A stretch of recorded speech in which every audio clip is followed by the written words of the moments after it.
Hello students, science top talent में आपका स्वागत है। आज से हम लोग कक्षा 10 के रसायन शास्त्र को शुरू करेंगे और कक्षा 10 के रसायन शास्त्र का जो पहला पाठ है, जो रासायनिक अभिक्रियाएं हैं, उस सब के बारे में हम जानेंगे। लेकिन उन सब को जानने से पहले हम जानेंगे कि आखिर रसायन शास्त्र क्या है। तो चलिए हम आपको पहले रसायन शास्त्र के बारे में बताते हैं कि रसायन शास्त्र, जिसे अंग्रेजी में हम केमिस्ट्री कहते हैं, इसकी परिभाषा क्या है। तो चलिए देखते हैं। तो सबसे पहले हम रसायन शास्त्र की परिभाषा को देखेंगे। रसायन शास्त्र की परिभाषा है कि रसायन शास्त्र विज्ञान की वह शाखा है जिसके अंतर्गत पदार्थों के संगठन, संरचना, गुणों और रासायनिक प्रतिक्रिया के दौरान हुए परिवर्तनों का अध्ययन किया जाता है। तो ऐसे हम इसकी परिभाषा बोर्ड पे भी लिख दिए हैं, आप देख सकते हैं कि रसायन शास्त्र विज्ञान की वह शाखा है जिसके अंतर्गत पदार्थों के संगठन, संरचना, गुणों और रासायनिक प्रतिक्रिया के दौरान इसमें हुए परिवर्तनों का अध्ययन किया जाता है। तो सबसे पहले हमें रसायन शास्त्र के बारे में जानना था और हम जान गए कि इसमें जो भी हम अध्ययन करते हैं उसमें पदार्थ के संगठन का बारे में हो सकता है, उसकी संरचना, उसकी बनावट कैसी है, फिर उसके क्या गुण हैं, या वह जब कोई रासायनिक अभिक्रिया करती है तो उस दौरान उस पदार्थ में क्या क्या परिवर्तन होते हैं, इन सभी का अध्ययन हम रसायन विज्ञान यानी रसायन शास्त्र के अंतर्गत करते हैं। अब हम देखेंगे कि रसायन विज्ञान में सबसे पहले क्या परिवर्तन होता है। हम जानते हैं कि जब भी कोई रासायनिक परिवर्तन होता है तो वह दो प्रकार का हो सकता है। एक तो हो सकता है कि भौतिक परिवर्तन हो और दूसरा हो सकता है कि रासायनिक परिवर्तन हो। तो सबसे पहले हम भौतिक परिवर्तन की बात करेंगे। तो भौतिक परिवर्तन में जो उसके रसायन होते हैं उसमें किसी भी प्रकार का परिवर्तन नहीं होता है, सिर्फ उसके आकार में, अवस्था में परिवर्तन हो सकता है। जैसे में एक उदाहरण हम देते हैं। आप ये देख रहे हैं, एक कागज का टुकड़ा है। यदि हम इसे ऐसे फाड़ के छोटे छोटे खंडों में बांट दें और फिर पूछा जाए कि यह क्या है, तो हम कह सकते हैं कि ये कागज ही है। दोनों पहले वाले में और इसमें यह अंतर है कि पहले वाला जो टुकड़ा था आकार में बड़ा था, यह जो टुकड़ा है आकार में छोटा है। लेकिन इन दोनों का जो रासायनिक संरचना है वह बिल्कुल सेम है, उसमें किसी भी प्रकार का परिवर्तन नहीं है। तो इस प्रकार का कोई यदि परिवर्तन होता है तो उसे हम भौतिक परिवर्तन कहते हैं। इसका जो सबसे महत्वपूर्ण एक हम उदाहरण लेते हैं वह लेते हैं जल का, यानी पानी का। पानी जब हम उसे ठंडा करते हैं तो बर्फ के रूप में बदल जाता है, जो जिसकी अवस्था तो बदल जाती है, वह ठोस रूप में हो जाता है, लेकिन जो उसके मूल घटक होते हैं H2O वह बिल्कुल सेम होते हैं। वह बर्फ का हो या पानी का हो, उसमें कोई अंतर नहीं होता है। फिर भी जब हम उसे गर्म करते हैं तो वही बर्फ पहले पिघल के पानी के रूप में और फिर वाष्प के रूप में परिवर्तित हो जाता है।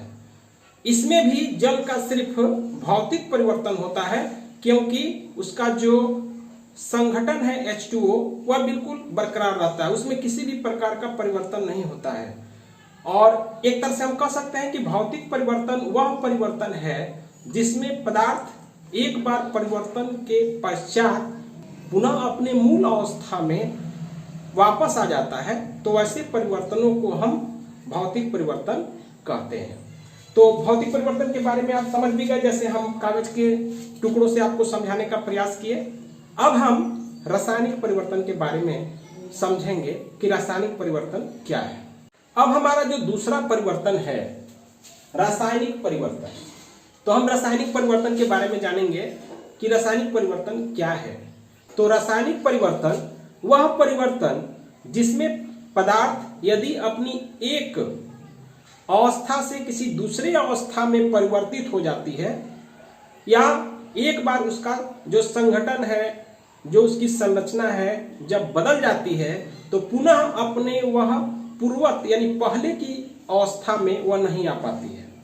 तो जो इस प्रकार का परिवर्तन होता है उसे हम रासायनिक परिवर्तन कहते हैं। और यह काफी महत्वपूर्ण है, क्योंकि हमें जो भी पढ़ना है रासायनिक परिवर्तन अर्थात रासायनिक अभिक्रिया, क्योंकि रासायनिक अभिक्रिया के परिणाम स्वरूप ही रासायनिक परिवर्तन होते हैं, वह हमें पढ़ना है।